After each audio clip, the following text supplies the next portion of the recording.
Nataka kukaribisha mgeni wetu mwingine hapa anaitwa Antony Kirori. Antony, good morning sir. Good morning sir. How are you? Mzuri sana na wewe? Good to see you. Same here. Unajua wewe ni mgeni kwetu. Naomba yeye ndio tutaanza na wewe kufanya introduction. Asante. Ndio tuingie kazi. Very good. So, my name is Antony Kirori, CEO wa Green Pencils Limited. Green Pencils is an SME manufacturer, an innovative SME manufacturer. Basically what we do, we take paper, convert it to wood and make pencils. Now many people always ask, mbona msikate mti? For a very simple reason. In Kenya, you're not allowed to cut trees to make pencils. Therefore, all wooden pencils are imported. So we came, when we got to know that information, we saw an opportunity because in primary school, tulifundishwa, paper comes from wood. So it's simple. Take paper, reverse engineer, ikuwe mbao, ikishakuwa mbao, you make pencils. Then I'm no longer jobless, and I create job not just for myself but for others. We also make road studs. These are the things zikiwa kwa barabara, ukiakisha mata usiku zinakusaidia ku guide. Our studs were tested against the import. We are the only local manufacturers in Kenya and actually East and Central Africa, and I'm happy our studs were recently tested by the Ministry of Infrastructure against the imported studs. Passed mark ilikuwa 90%, we scored 96%. We are the only ones that passed. Sasa tunangoja kuingia kazi. So unatoa karatasi una reverse inakuwa mbao tena. Yes, ilitoka kwa mbao. Unatengeneza inakuwa penseli. Inakuwa penseli. Na nyingine mataya barabara unatengeneza na nini? Garbage. Takataka. Kirori. Yes. Iko penseli moja tuone. Haishingejua nimebeba. Ungekuja na penseli bwana. Next time ndabeba. Umejimake hakuna shida. Next time ndakuja nazo. Umelipa pesa marketing tayari. I think what we will do, okay? We should pay a visit to that green pencils and see what they do. Hakuna shida. Come let the tacklers know. Unajua kama kuna penseli inafanywa reverse engineering. Exactly. We want to see that reverse engineering kwa sababu kuna wetu wengine tacklers kama wapale ndio wanasikia what is the reverse. Wanasikia mchele hiyo. So where is the factory? We are based in Juja. Tuko Juja pale pale Tonyashava. Okay, na shamba. Yes. So when did this company ilianza lini? Tulianza officially in 2012. Officially. Unofficially around 2006. Yes. Okay. Yes. All right. Tutaanza kazi na mambo ya boda. These guys have become a serious menace.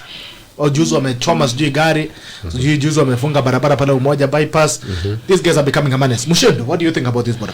How do you deal with that? I think our problem with the ruling political class today, because they want to weaponize our young people in the name of the current narrative, that is the hustlers versus the dynasties.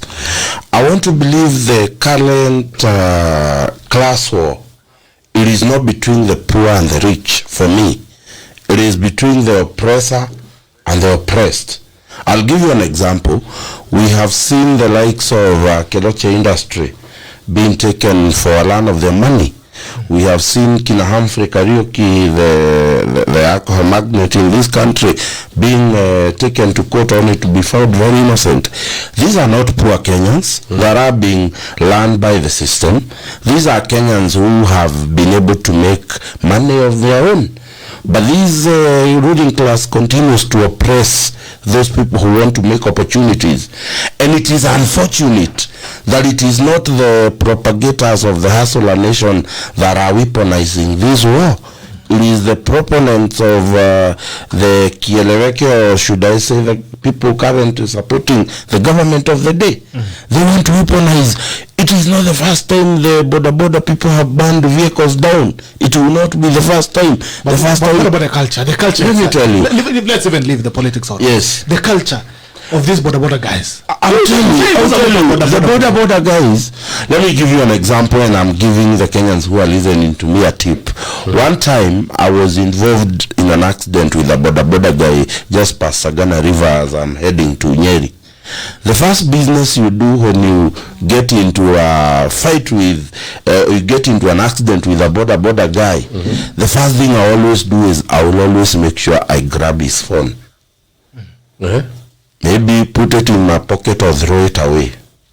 Because if you allow him to make just one call, in the next 10 minutes, you will have about 200 boda guys. They would come even 20 kilometers. And I am afraid that today the boda industry is being turned into the unlawful groups that were sent away sometimes back by Mishuki. So, and they are becoming a cartel that needs to be leaned on, talk, because they become a menace. They will cause an accident, and then they will marshal support from the rest of the boda rides, that even when the police comes, it becomes difficult for you who is a victim to actually be verified as somebody who needs to be compensated or who needs to be seen as a victim you are. So therefore, the catcher of boda needs to be arrested, because I want to thank President Kibaki for opening the boda industry, because it is through him that this industry flourished. But I think from the word go, we lacked the mechanism of governing the boda industry. I have not seen the explicit effort by NTSA or other transportation involved organization in Kenya to try and streamline this particular industry. Today, 45% of the riders on the road do not have licenses. That is a fact. Over 50% of the bodas move around without insurance. We do not have a clear mechanism of reining on this boda. And I say this without fear of contradiction. I will not be surprised if somebody is actually drumming support for bodas to do the issues, because it makes no sense when somebody talks about dynasty when burning somebody's car. It will not surprise me if there was somebody behind that kind of a narrative, just to drive a wedge that we are starting a class war. It is very funny, talk. The people who are talking about a class war between the rich and the poor, these are people who have already tasted leadership in this country. They have known what is good for leadership. It is unfortunate. Probably, you may not agree with what the deputy president is saying. You may not be a supporter of the deputy president, but it is a clear indication when the discussion about a small person, whether it is brought genuinely or not, as long as that discussion is on the table, there are people who feel threatened in this country. That we are talking about that young person who needs to come up. Forget whether whoever is bringing it is genuine or not. But as long as that conversation is on the table, we have people who feel threatened talk. We have people who feel that we should not have a discussion about my friend here who has started the green pencils from nothing. So an opportunity decided to build himself. I am telling you, likelihood is that if he was in another place in this country, he will not be allowed to do what he is doing. Because there are people who feel that this is our space. Nobody should invade this space. Nobody should come even close to this space. And that is my fear for the young people. That you are being told that you'll be given 7 years of tax holiday. My friend here is a business person. Maybe he will tell us. If you do not pay tax, talk. How does government or banks rate the genuineness of your business? Because if you come, my friend, with a bank statement, we know bank statement can be cooked. That's the truth. But if you walk to a bank with your tax compliance, the bank will verify that indeed this business is making this particular amount of money. So therefore, it becomes easier for you to get a loan against the capacity of your bank. The capacity of your business. But stop paying tax. Let's see what you're going to work with into the bank and argue that actually my business makes this. I'll give you an example. A friend of mine has a building along the Nairobi Kamandora Highway, the one that is under construction. The government is compensating those people because they want to expand the road. So inside the building there is a crab, but he has operated a crab without paying tax. So the government valuer came and valued the house, because the house, at least he paid the RAD rates, and he has paid he paid the county government for approvals of the building. So they valued the house and they will pay him the house, but they did not value the crab. Why? Because they could not get documentation saying that this crab has been paying tax, so therefore they can verify that this particular crab is making this amount of money. So government is telling you, if your business was making 4,000, there is a likelihood you'll be given a tax holiday, and after 7 years your business will still be making 4,000, because you do not have supportive document to go and take to the bank so that the bank can give you that loan. The tax holiday is a mockery of the motto of the Kenya Revenue Authority. The motto of Kenya Revenue Authority says, kulipa ushuru ni kujitegemea. So if somebody tells you don't pay tax, anakuambia sasa ujitegemee. That's the plain truth. And the bracket that is making money today, it is probably from 23 years to probably about 50. That is the most productive unit and the most productive age of this country. Forget the multinationals like Safaricom that are paying hefty. Talk about those young people that are building business between 23 and 50. Now, you want to give tax holiday from 23 to 35 because that is what is a youth in this country. You want to give tax holiday to the unit in our society that is more productive, that would actually raise the revenue figures in this country, and you want to give them. If you ask me, MUCHENDU does not require a tax holiday. What does MUCHENDU require? MUCHENDU requires that you use the bank processes so that getting a loan from commercial bank becomes easy. So I can go take a loan that is not does not attract so much tax. It is easy to get, does not have a very fictitious process that sometimes in every 7 people who apply a loan, only 2 gets a loan from the bank. That's the sad reality in this republic. So a young person does not require a tax holiday. I require, give me a very conducive environment to do business. Banks gives me a loan. I am able to start a business. I am able to pay my tax, and I will go to that same bank and they will raise my loan level from 1 million to 2 million as I continue building and paying tax, until one time I can walk into a bank and get a concession of 200 million. So if you ask me, we have a lot of shenanigans that will not help our young people that we are being promised today. Let this government be real to us, and let them deal with those border people. Why are we having so many people joining border industry? Lack of employment. Lack of employment. All right, Antony, what do you think? Sir. What are your thoughts? What do you think about the border menace? It's a tricky one, because if you're on the wrong side of them, in fact, not the wrong side of them. For instance, this thing that we had, was it in somewhere in the Rift Valley? The gentleman was coming from taking the daughter to school. The border hit him. The border is one that was on the wrong side of the road. And then what happened? They burnt his vehicle. So this is what is it? It's a time bomb. It's a ticking time bomb. It's almost about to explode, because now it's like we're having another miniaturized government taking place. So I would think the best thing would be, first of all, it's not all the border guys that are bad. It's just a few elements. But then again, there's a thing called mob psychology. So when somebody is involved in an accident, there'll be those people who will see there's a chance to loot. There's a chance to steal. So what is in that person's car? What is in his pockets? What is in the boot? So they'll come and steal. And after that, they burn the vehicle.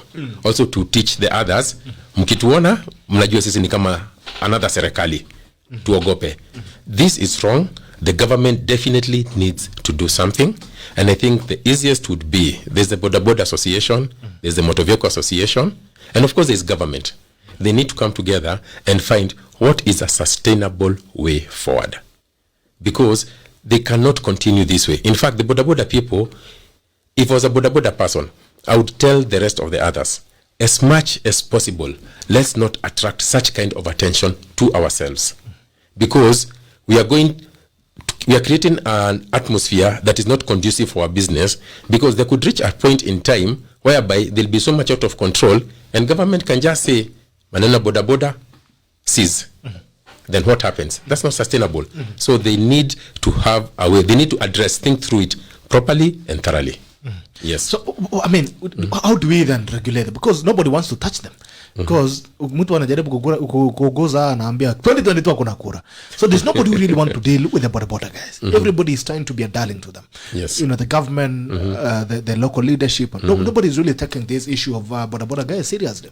And I think, if I'm not wrong, if it goes unchecked, then it's going to be another militia. It is going to be. You know? Yes. It's going to be another militia. So at one point, where's the turnaround for this? And how do you start dealing with these chaps? You see, that's what I'm saying. If I was a border person, I'll try to talk to the rest of our people, because, fine, as you're saying, nobody wants to touch them. None of the politicians want to touch them. The government doesn't want to touch them because of 2022. But if they continue with this process of whereby they are banning vehicles and taking the rule unto themselves, even when I'm the border guy and I make a mistake, then I'm the one who sit your vehicle. Then I call my friends, we ban your vehicle. Sooner or later, they are going to touch the wrong vehicle. They are going to touch maybe the vehicle of a son or a daughter or a wife of a very prominent person. You think that's when they'll act? Pardon? You think that's when they'll act? No, finally? That will force. They will. You see, this is not sustainable. It cannot continue forever. Sooner or later, either they'll touch the wrong vehicle, or alternatively, the public will reach a point and demand serious action to be taken.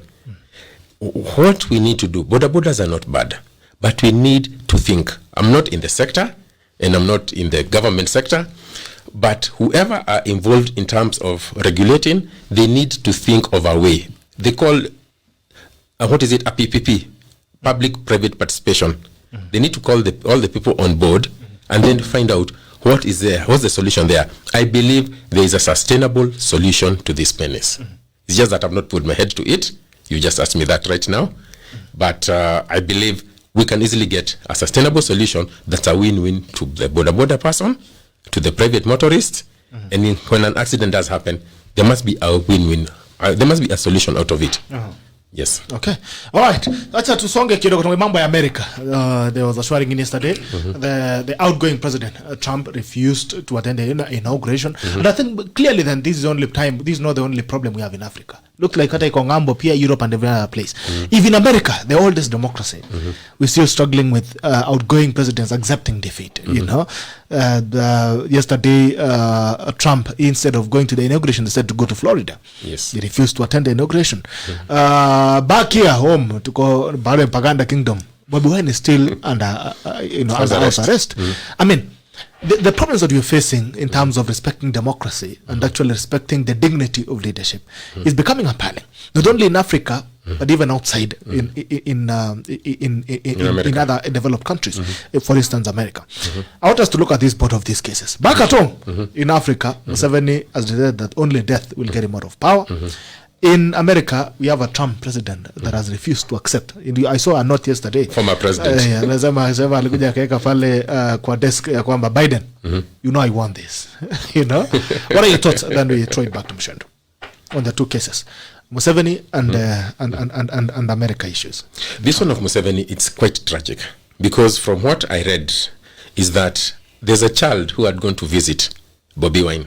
An 18-year-old, a cousin or a nephew or somebody like that. 18 months. Sorry, 18-month-old. Yes. So the child is also under house arrest. Now, it's even worse that the food in their house has gotten finished. They have a garden, a kitchen. They have a garden outside their house. When the wife went to get food, some burgers or whatever it is, to cook for the others, for the rest of the family, she was beaten and told to get back in the house, and she was refused. You are locking them up and you can't give them food. This surely is... What does he want them to do? To starve? This is definitely not right. In fact, this borders on evil. And what for? He has already won. So why? It's like a sense of what? Insecurity. Why such a great sense of insecurity? It just goes to... And then also on the other side, in America, Trump refusing to concede defeat.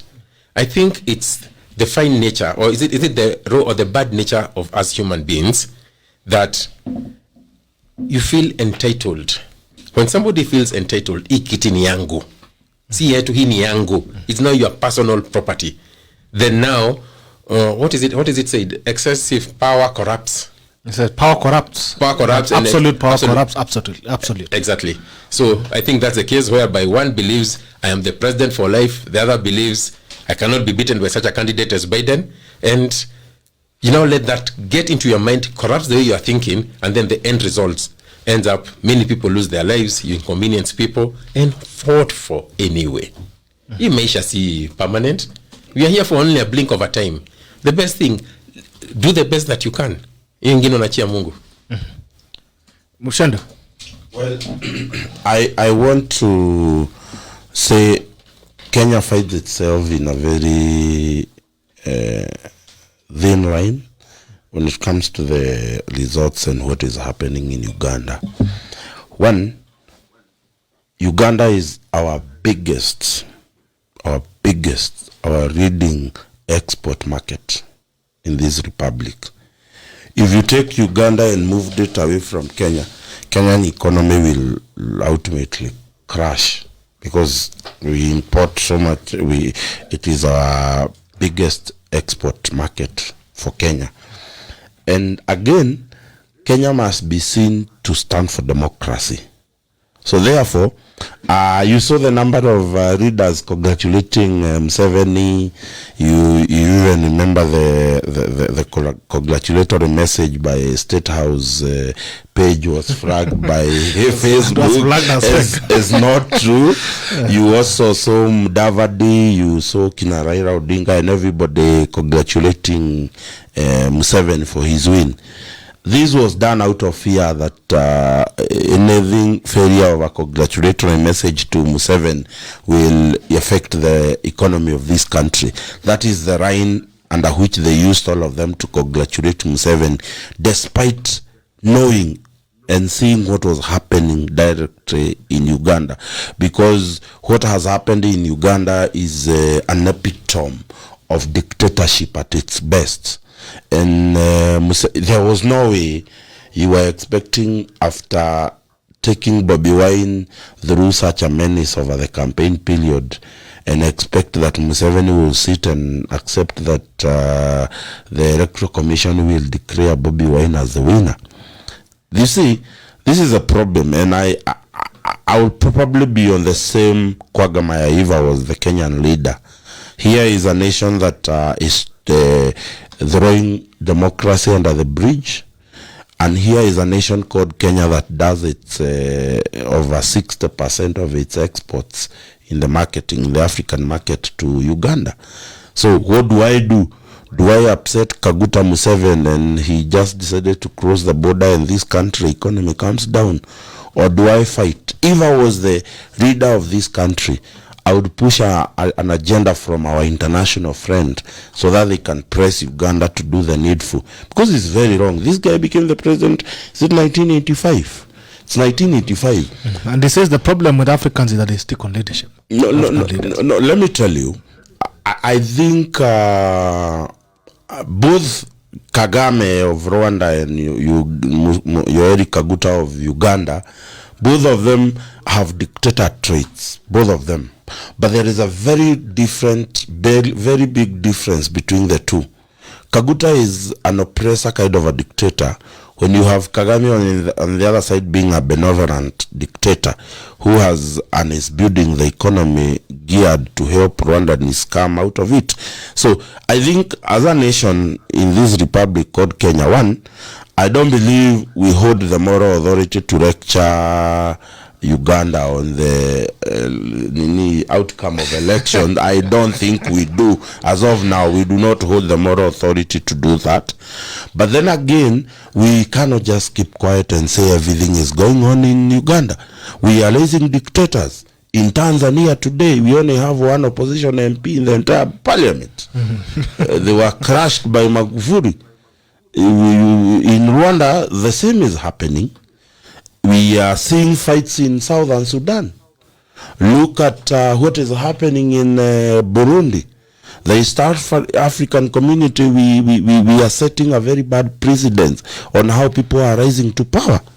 What we are looking at Uganda, it can possibly happen in this republic if we do not watch. You can hear the gospel of too young to retire, kamwana no muhakaradhane in our French.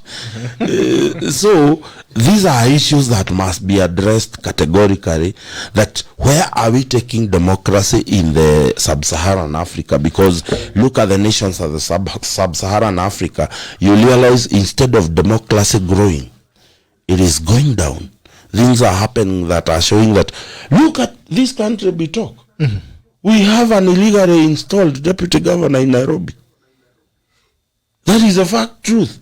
When Sonko was sent away, there was no deputy governor that was sworn in. Mm-hmm. It is crazy that we are swearing in a deputy governor, then make her an acting governor. I mean, that is thuggery of the highest order. It is, I don't know how to put it, but we are just throwing the constitutionalism out of the window. We do not want to follow. And I hope the courts will do justice to the people of Nairobi, because there is a pending cases that we cannot discuss. But I hope they do, because that is how we start leaping democracy in this country. Tomorrow it is going to be a president who will be installed in that manner. If we allow that to work, kuna kitu ati unataka kuenda kupigana kwa sababu president amesoa hii illegally, and then the government inakuulizanga ulisikia wapi? So when it comes to America, Bitok, I must say that it is joy to see finally the sleepy Joe is now the president of the republic. Joy to see the sleepy Joe. No. I did not call that. Wewe na visa America utonea sasa. Wewe na visa America.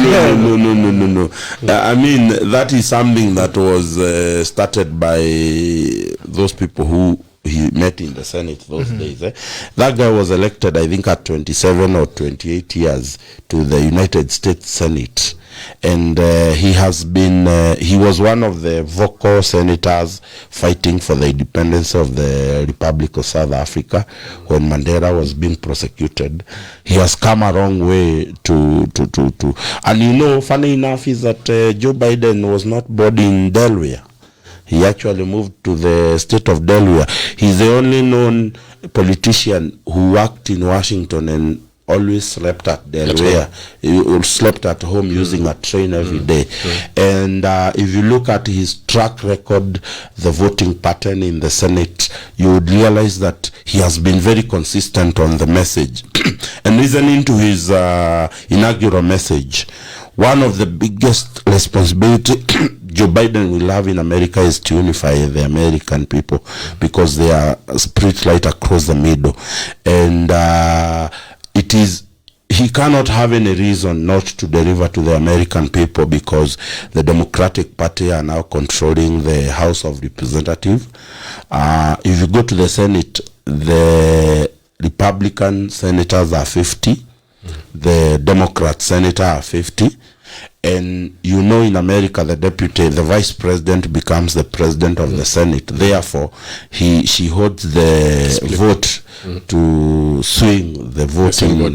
So therefore, we are expecting the junior senator from New York to formally become the majority leader of the Senate after the now vice president, Kamala Harris, chairs the first Senate meeting next week and officially cast her vote to make the Democrat the majority leader in that Senate. So therefore, if it comes to clearance of the cabinet by Joe Biden, it's going to be very easy, because he has the numbers in the House and in the Senate.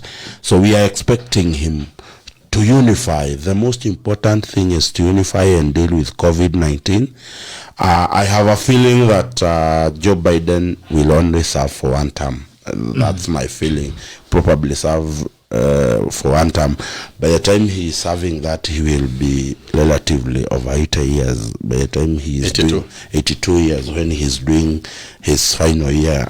So I'm expecting that come 2024, we will have a new Democrat vying for the president, and most likely I foresee a situation where Kamala Harris will probably continue being the vice president. It will not surprise me if I hear the Democratic Party start beating drums for the wife of the former president, Barack Obama. With Kamala Harris being a vice president. Yes, because that would be interesting. Yes, it will be very interesting. If you look at the ratings if you look at the ratings of Michelle Obama in the United States today, they are very promising. She has more rating than the current vice president, Kamala Harris. So 2024, I am looking at a very energetic Republican Party that will be driven by the likes of Texas Senator Kina Ted Cruz, the people like Mitt Romney, the former governor and the former presidential candidate. Because what Trump has done, he has trashed the Republican Party. Within the Republican Party, I am a fan of American politics. We talk. Within the Republican Party, there is a group calling itself the GOP, the Grand Old Party. These are the conservatives. These are people who believe that same-sex marriage should not happen in America. These are the people who stand for the gun right in America. These are the beacons of hope in the Republican Party. Trump decided to trash all of them and make the Republican Party a shell of its former self. So I hope they go back to the drawing board and bring out the Republican Party of the Ronald Reagan, bring out the Republican Party of George Bush, so that we can go. It was very childish of Trump not to show up for the inauguration. For the 56 inauguration ceremonies that has happened in America, no sitting president has ever failed to attend an inauguration ceremony. But President Trump's presidency has been a dream, like a dream to American people. And it was only fair that it has been full of craziness, madness, drama. There was no way Donald Trump was going to exit without drama. It had to happen. In the day that Biden is supposed to be, it's supposed to be a day of the incoming president, Trump decides to make an exit in White House in the morning. You saw how he made a serious exit. Went to the Andrew Joint Base, decided to hold a ceremony at the Andrew Base, and it was called to actually not make the day about Joe Biden. It has to be about Trump. And then, who does that? Did you see that note? It was a 4-letter note. Joe, someone actually has said it was fake. No, it is not fake. America. It is not fake. Robert Kobe. You can say that, but I was watching CNN this morning before I left the house, and I was also flipping watching Fox News, and that particular note was the subject of discussion. And then, knowing Trump, you know he will light that shit. You would say it. He actually said he will be back. And I really hope that the Democrats are going to initiate the proceedings to actually censor him, because if he is censored by the Senate, that means he cannot vie again as the president of the Republic. But you see, Joe Biden has been accused of being indecisive. He's been accused of, that's why I even call him, Trump was calling him Sleepy Joe. I mean, the guy who cannot move a fly. It looks like he's a guy who cannot move things. What are the things that you expect Joe Biden to do differently from Trump or any other president that has come before? Specifically Trump, because there's been a serious critic of Trump in terms of how Iranian systems. Obama came in, he had his own era and eras. We are looking at Trump, who came in, and he has, as much as he has, the conservatives have been almost impressed by what Trump has been doing, because he seems to be, trying to incite the conservatives against the immigrants and every other person who came in. Although Trump actually is an immigrant himself, but anyway, he has come in as a guy who raised a lot of excitement from the people that he felt were being, you're talking about jobs that have been taken. The other way, even deported guys back to Africa and Kenya, for instance. What do you think Biden would do differently? First things first. I'm sure Biden has a plan. Whatever the plan is, I don't know. But definitely he must have a plan. So, first, among the first things he'll do, which I think he already did, he already signed something. I think he signed something yesterday.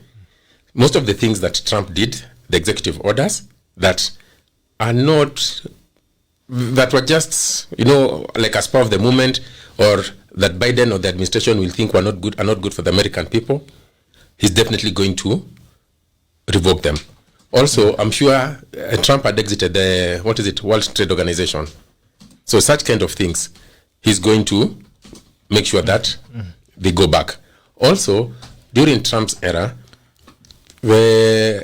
he didn't work very well, so closely with the Allied forces or their friends in Europe and maybe North America. And the eastern side. Yes. The Asians and all that. Yes. China, for actually to be specific. For China, it's a bit different because I think Biden might come down harder.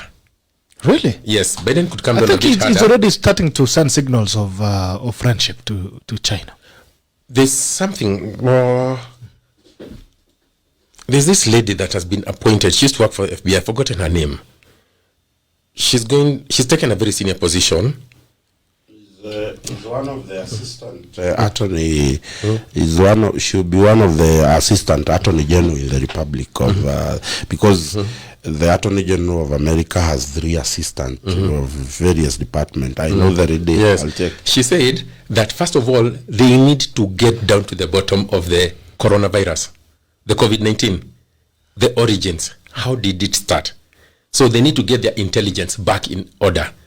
They need to remove the politics from intelligence. They need to remove the politics from the FBI's and Pentagon. They need to remove the politics from the intelligence system, so the intelligence system can function efficiently as it's supposed to be. And among the things that they need to do is to find out exactly what was the origin of the COVID-19. Was it an accident? Was it designed in a laboratory? Exactly what it is. So in the process of that, I don't think they are going to be the best of friends with the Chinese government, because whatever it is, I don't think China will want that further ruffled. Right. So I don't think they're really going to be that close to China. But the best thing is this: with Biden, the least I would expect, systems will work. You believe so? Yes, they will work in the sense that you don't have to fear the political ramifications to whatever it is that you're doing. Okay. Yes. All right, let's come back home. Tuende kwa magazeti. Tuanza na gazeti ya Standard. The gazeti inasema, where are the 7 million masks for schools? That is education, page 38. Raila party zooms off to 2022 battle. Presidential run. ODM shifts gears, prioritizes 2022 campaign, even as it insists on structured and informal talks with allies to protect its interest. That is on page 9.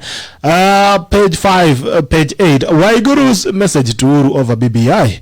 Challenges make BBI a collaboration rather than a competitive process by bringing everyone on board, including those with divergent views, says Governor Anne Waiguru. Interesting times to be alive. That's Governor Anne Waiguru making a turn on BBI.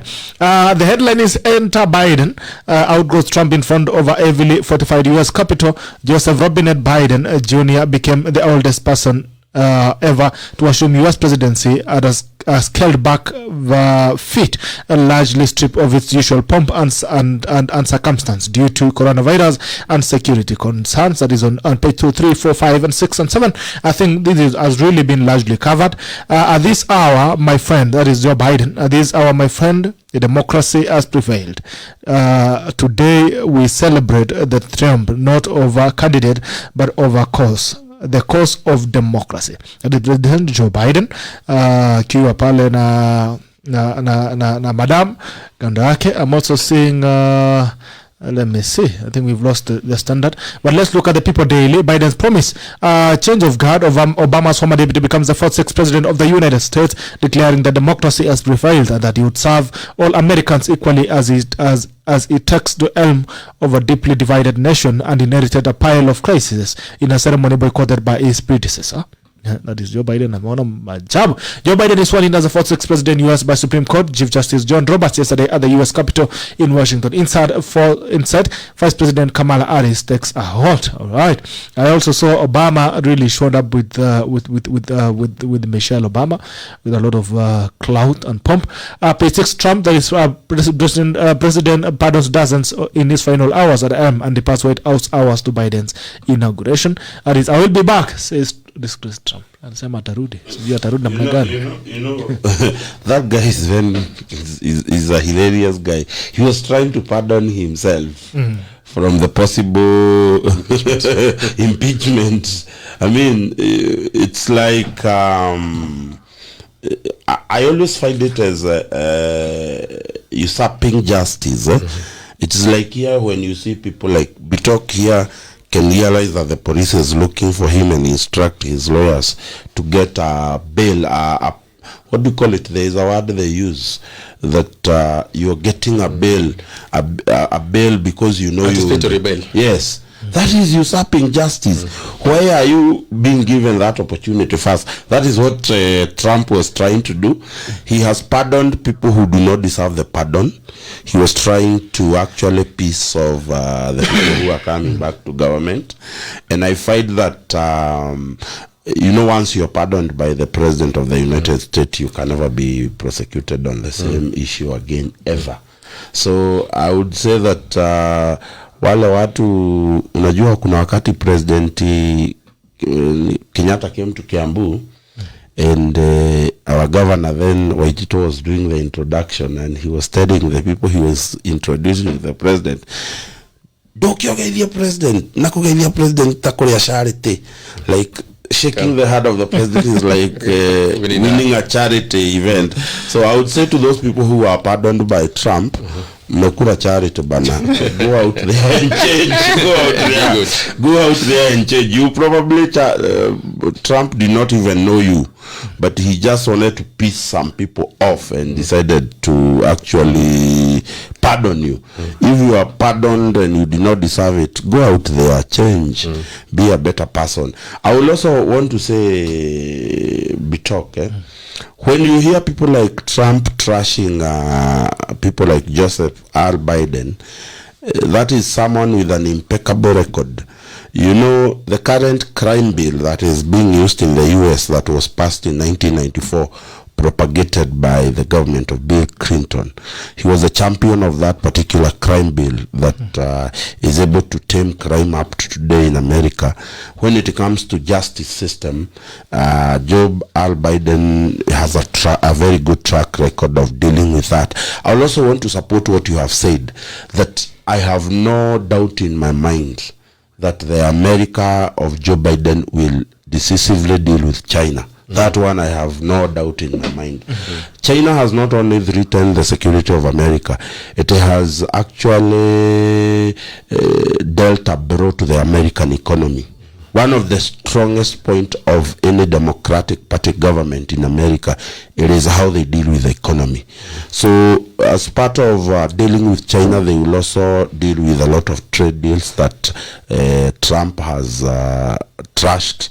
We have so many bills, we have so many acts that the American government has passed so as to strengthen the business relationship with other nations that Trump has decided to trash. And therefore, as part of dealing with China, they will come with a very serious economic policies for the United States. And as a matter of fact, they will also, the moment you deal with China from a business perspective, you will have dealt with them even from the security perspective, because today China becomes a threat to the United States because of the kind of business they are doing. Look at the difference between the China-Africa trade and United States-Africa trade. China is winning by almost 2 points to 1. If you look at the economy in the last 4 years, these are some of the things that Joe Biden is expected to deal with. The relationship between America and Africa, it is one thing. Do you know that Trump never stepped in Africa in his entire 4-year term? He did not see the need to come to Africa. He did not see the need to do, and any leader who has been hosted in America by Trump, you are being hosted and you are being, no leader has actually gone to America from Africa and come up with a deal that favors their people. That's the honest truth. And we really hope Joe Biden is going to bring a different policy of American towards Africa. Knowing that our ambassador, has resigned. The American ambassador to Kenya has also resigned. He was a Republican state of Illinois senator before being appointed as an ambassador to this country. And therefore, along other so many ambassadors who have already resigned in the African countries, they want to give Joe Biden an opportunity to form a new policy for Africa. So I hope that Kenyan can be able to benefit from the Joe Biden presidency. And wale wa Kenya walikuwa naogopa kwenda US, sasa tunaweza enda. Unaweza enda America. Trump is gone. Trump is gone. Back home, my group makes a turnaround. Najua Kirori upendi siasa, lakini siasa itabidi umeongelea kwa sababu penseli. Kama siasa hakuna penseli ya Yesu uzwa.